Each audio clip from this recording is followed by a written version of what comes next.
So, let's talk about communism. Uh,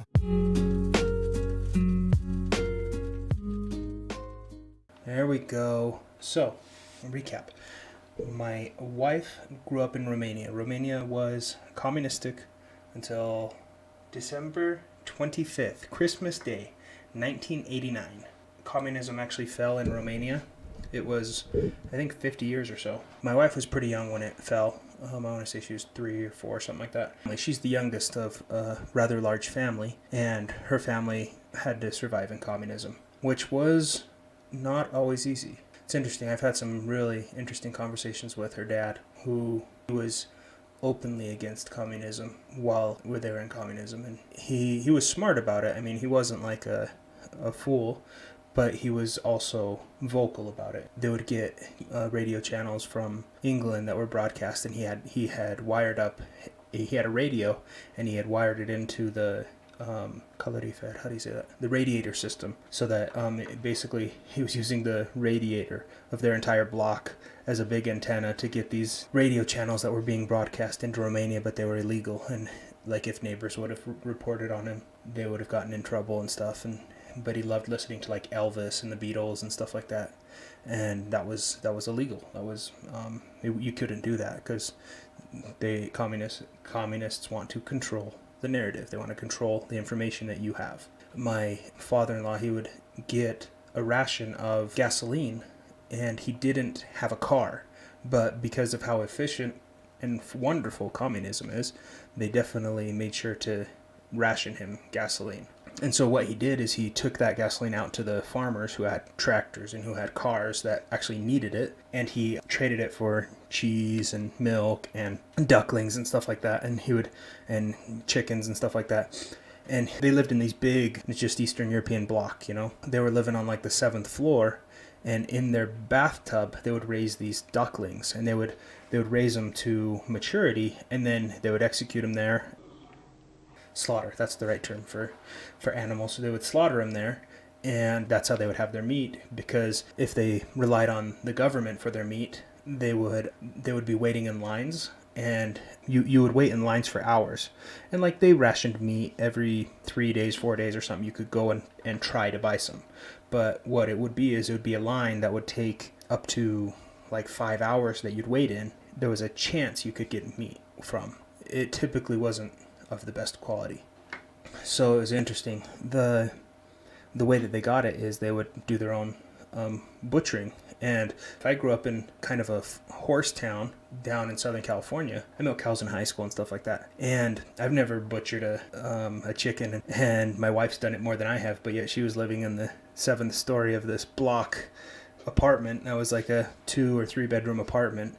And that's one of the things she's done that she did growing up that I never did, and it's kind of funny. So as far as communism goes, it really damages the attitudes of the population. One of the things that I've noticed and I've seen in Romania, and it's even now, and this is today, like if you go to the hospital in Romania, it may have gotten better in the last few years. We've been here in the States for almost 10 years, and so, I mean, maybe things have changed, but probably not that much, because it's really a cultural thing. It's how the people view it. But you'll have people who go to the hospitals, and if you aren't putting bribes, I would call them bribes, they would call them tips, in the nurses' pockets, then they're not going to change your bandages. They're not going to take care of you. Obviously, it depends on the person. For instance, one of my wife's good friends from high school, she broke her leg, and they were doing well financially. She was able to pay off the doctors and pay off the nurses and stuff the way that you need to under the table. And she got to a physical therapist when they tried to pay her off, you know. The lady's like, no, I get paid for this. Like, I'm doing what I get paid for, and you don't need to do that. Keep your money.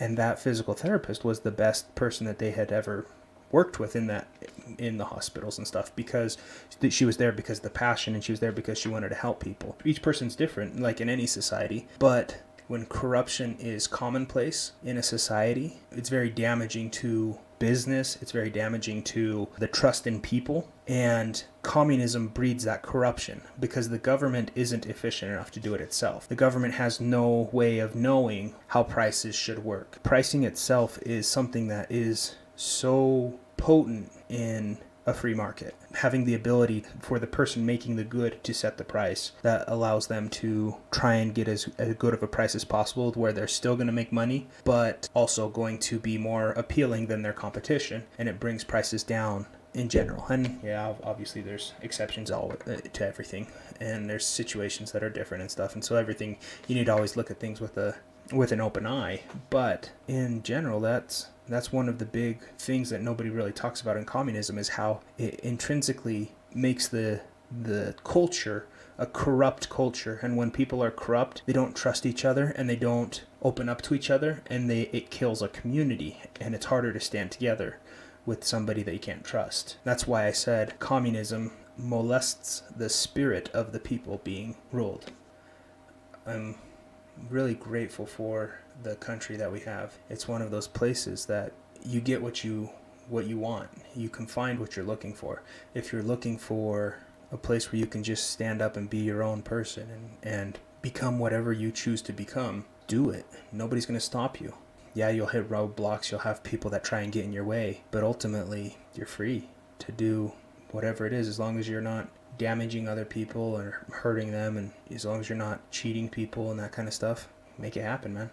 One of the other things I was thinking about, and I've heard a lot of people have concerns about this type of thing, is how do you find the right person to marry? And that's a big question. That's a big step if you're planning on spending the rest of your life with somebody and raise a family with someone. How do you make the right choice? I'm not going to say that I know the answer for everybody, but I know what worked for me. And I think that it's good advice that most everybody can and should apply. And the first thing is, especially in like relationships, you always think like opposites attract, the fire and water. And there is that kind of, but it's more likely that you will be attracted to and be attractive to people who share similar values as you. So work on yourself. I'm talking about values, like what the things you intrinsically value. You can focus on yourself, and in doing that, you become more attractive to the type of person that you want to find, because you are focusing on those characteristics in you that you value, and those naturally will be seen by those who value you. It's easy to think of a list of what I want, and that's kind of a waste of time. Think of the things that you're not willing to put up with, and make that a short list. And yeah, you have to be actively dating, and you have to be actively like talking to people. You can't just be in your basement every day, all day, and expect to find new people. So I mean, there is that, but control the things that you can control, and that's you. And in making yourself more attractive, making yourself better, and then it's not even like being attractive, make yourself of better quality. Make yourself a better quality person. But growing up through the 90s, and people were like, oh, you're good for who you are. And this whole idea of self-esteem, it's interesting. I think there's value in realizing that you have intrinsic value. There's worth to you as who you are, just for being who you are. But that value comes from the fact that you are a child of God, that you are made by Him. And that's of value. But that doesn't mean you're the best person you can be. You're flawed, and you have mistakes, you have things that are wrong with you. Everybody does. And it's easy to listen to the, oh, I'm good for being me, and ignore the, I'm kind of an idiot side of things. And you can't. You have to realize you're kind of an idiot, and that's okay. Work on it, get better. Don't be an idiot. As you figure out what is important to you, as you figure out what you want, it makes it more clear to you who to choose and who to be with. And my wife, she's very romantic in the sense that she has this belief of like, soulmates and stuff like that. And me, I don't. We respectfully disagree, but it's fine. We respect each other enough to not expect the other to conform to our opinions. I expect her to have her own opinions, and I respect them, and I expect her to respect my opinions too. And we do. And that's healthy and good. It's not good to have to be the same, but it is good to have that harmony, that difference together. Harmony is the product of being different together.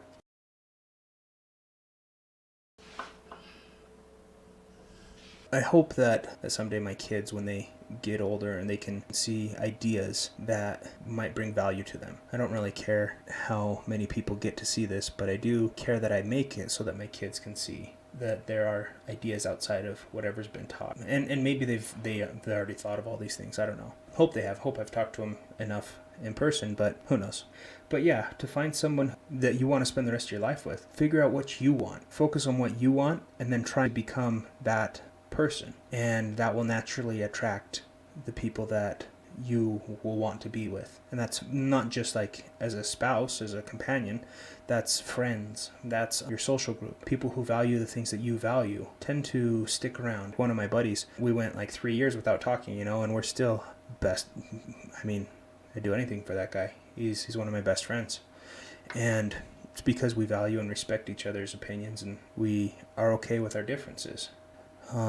If you're ever in a group or setting where you don't have anybody disagree with you or anybody who brings up a contrary opinion, that should flip up a red flag in your mind saying like, what exactly is going on? Because either you're not thinking, you or them are not thinking for themselves, everybody's letting somebody think for them, or you're not being honest with yourselves and you're not being honest with each other. It's normal and natural that most people have different opinions, and you don't have to be mad or worry about that. It's part of life. One of the other things that I was thinking of talking about was problems with corruption, and I talked about it in a hospital setting. In that same thing, you'll hear people use statistics. You'll hear people use like these statistics from different countries. And a friend of mine, he came when me and my wife were living in Romania. He came and stayed with us for a couple weeks. But one of the things that he was studying when he came to Romania was how the mortality rate was so much better in Romania than it was in the States. And I heard that and I was like, that's interesting.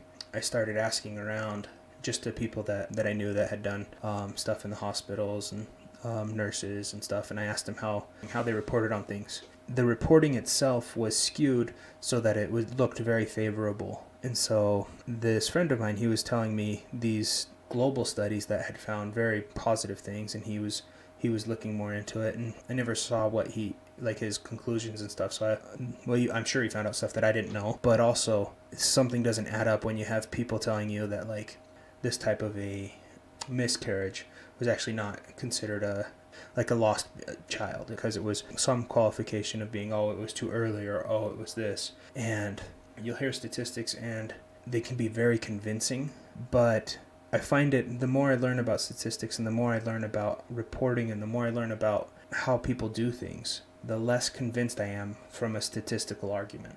That's simply because statistics can be used in such deceptive ways. It's very easy to deceive people and make it convincing while you're obfuscating some of the information that would make it damning. That's just one of those things that it's going to be anywhere. If you can't trust the organization that's producing the results, similar to that corruption thing, when you can't trust people, it makes it very hard to make those little steps.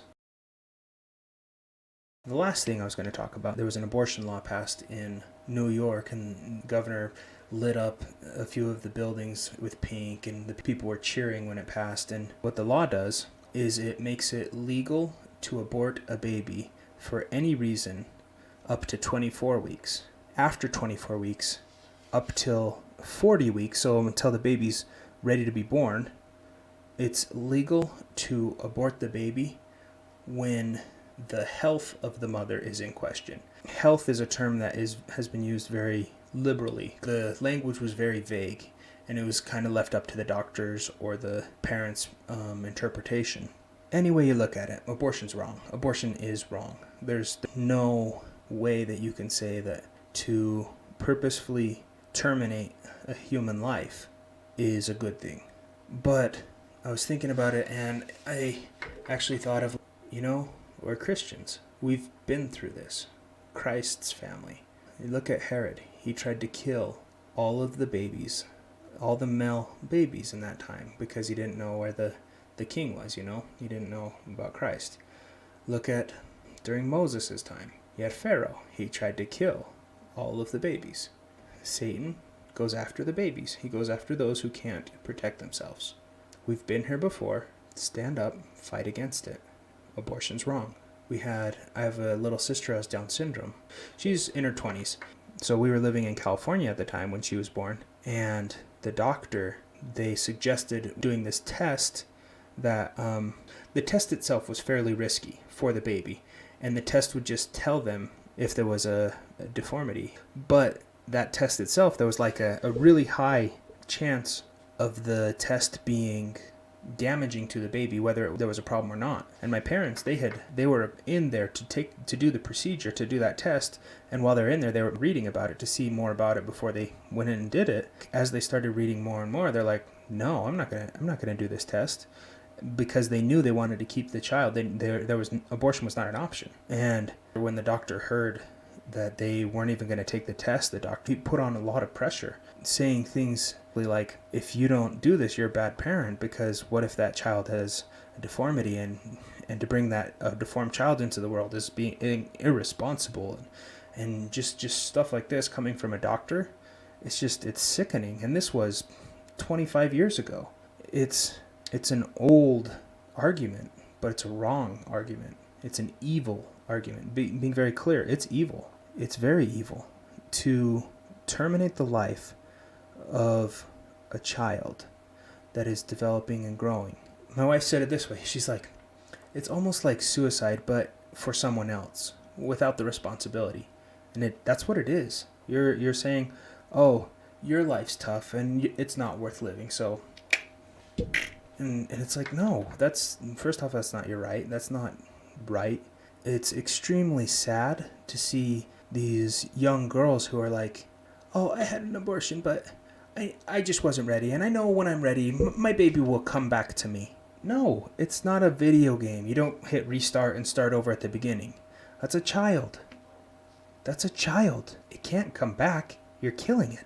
You want to really just reach out and help these girls, because I suspect a lot of the abortions happen because of fear, because the girl is afraid of what's going to happen, or because socially or financially. And it's like, why is adoption so hard and so expensive? I know couples that they haven't been able to have kids, and to see a family go through that where they're trying to have kids and they can't, on one hand, and then to see people just terminate the pregnancy on the other hand, it's senseless pain being caused on multiple fronts. It's completely senseless. It's heartbreaking. It's just one of those things that there's a better way. Let's work this out. That's where community can really grow together and help someone. But the government doesn't want us to have community. It wants us to be beholden to it. That's a loaded statement, I know. That's one of those things that there are people in the government who are good, and there are people in the government who are bad, just like any other organization. People are people. So why should it be you and I should get along so awfully? I had to lighten it up because I get sad. So I was doing some reading on U.S. history, but one of the points it brought up was slavery, and that's a part of our history it happened. Didn't just happen in the U.S., it happened all over, and it's still happening today in like Libya. There are open slave markets, open air slave markets just out in front in the market street in Libya right now, and it's just terrible. But you look at the history and you look at our country, and our country was founded by people fleeing to practice Christianity, to have a religious freedom, and that's why it's so important in our culture, which it's being, Hollywood and music and a lot of things have been pushing to take religion out of our culture completely, but it was never out of our culture. Religion was always part of our culture and very important to our culture. The idea is brought across that those that are black are of a cursed lineage or something like that, so they're less than human. And for this culture that had fought for their freedom, for religious freedom, and for freedom for all man, to justify enslaving men, which it wasn't just the blacks that were enslaved. People don't realize this, but how many Irish slaves there were and stuff like that. But they justified it to themselves by saying that that man or that person is not a real person. And that's a terrifying thing to think about, to say that that person's not a real person. If you look at the arguments, every argument for abortion makes that same assertion. That fetus is just a clump of cells. It's not a real person. It's the same argument that was used to support slavery, and it's just as wrong now as it was then. Slavery is wrong. Abortion is wrong. That's all there is to it. Those things they're not hard to accept. It's an extreme form of not only ignorance, but narcissism to think that's not a real person. And it shows how much we value ourselves. When somebody fights for abortion, they're fighting for the right to be more important than anyone else. And ultimately that's anti-American. I mean, the American dream is to be able to make the best you can out of yourself, but ultimately to leave your kids a better world than you have. And as we fight for ourselves and to get the best for ourselves, we get away from that. And it's sad to see. It really is. Because when you want to focus on yourself, I don't think you can find happiness. Like, I don't think you can find true happiness if you're only focused on you. There's a saying that I have with my kids that you have your arrows out or your arrows in. Are you focusing on yourself or on others? It's like there's a time to focus on yourself and a time to focus on others. The majority of the time, if you're focusing on others and trying to better their lives, your life becomes better, becomes happier, but it also becomes fuller. It becomes more of substance, and there's some more there. That's one of those things that's just, you can't prove it, you can't make somebody understand it, but once you live it, you know it. And it's one of those truths that Christ said it. He said that if you wonder if something's true, live it, and you'll find out. And that's one of those things. When you're making other people's lives better, those around you, your family, your wife, your kids, your friends, your community, when you're making the lives of others better, your life becomes better. And that's just one of the beauties of this life. That's one of the joys that you can have. Is I thought it funny how you look at these craftsmen, these people who are like master carpenters, like master woodworkers, or blacksmiths, or anybody who's just at the top of their game. A craftsman who has a talent and a skill that it's valued. They are oftentimes some of the most willing people to spend time, their valuable time, which is valuable, and teach others. A lot of times they'll teach people in their community for free these skills that they've developed over years. And they do it because they understand the joy in building something and making something and seeing that beauty, and they know how fulfilling that is, and they want to share that. It's very interesting because they don't look at it as, oh, I'm creating competition for my work, which that's what they're doing. It's against their own self-interest if they've got a business building is of such fine craftsmanship to teach their actual trade to others. But because they see the value in it and they enjoy it, that passion, they oftentimes do that because they just know, and they want to share, and they want to leave the next generation in capable hands. And that's one of those things that you can't put a price tag on. You can't put a study on to show how valuable it is to a community and to a country. But it's there. And if we lose it, it's gone. And it takes generations to build up. It takes generations to build up a work ethic. And it takes generations to build up a skill and talent that can be passed on to the next generation. It doesn't just happen on its own. If it's not actively maintained, if you're not actively teaching and sharing what you know with others, then that knowledge goes when you go. When you're done, it's done. That's why it's so important to not be stingy with what you know, and not be stingy with the good you can do for others. Do good for others without expecting something in return. Christ taught to do good with your right hand, not let your left hand know about it. It should be in secret. And that's some of the best things, is like when you do something for someone and they can't figure out who did it for them, but yet you can see how happy it makes them. It's one of those sweet spots that's like, yeah, I did something of value today. I did something good today. Maybe they'll never find out. That's fine. Nobody needs to know. It doesn't matter.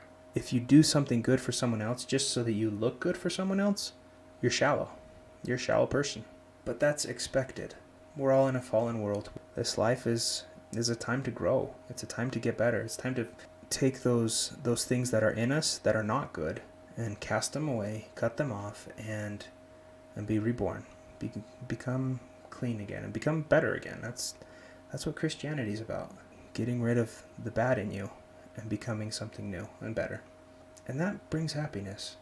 That brings joy. Life is such a good thing. It's so easy to get caught up in the day-to-day rat race, or it's so easy to get caught up in the day-to-day grind, or it's so easy to get caught up in the next phone or computer or video game or whatever. It's keeping you busy being entertained. And it's an example of when you are used by technology, or you are used by whatever it is, and you're not using it. And it's indicative of putting gods before the true God, before Christ and before God the Father.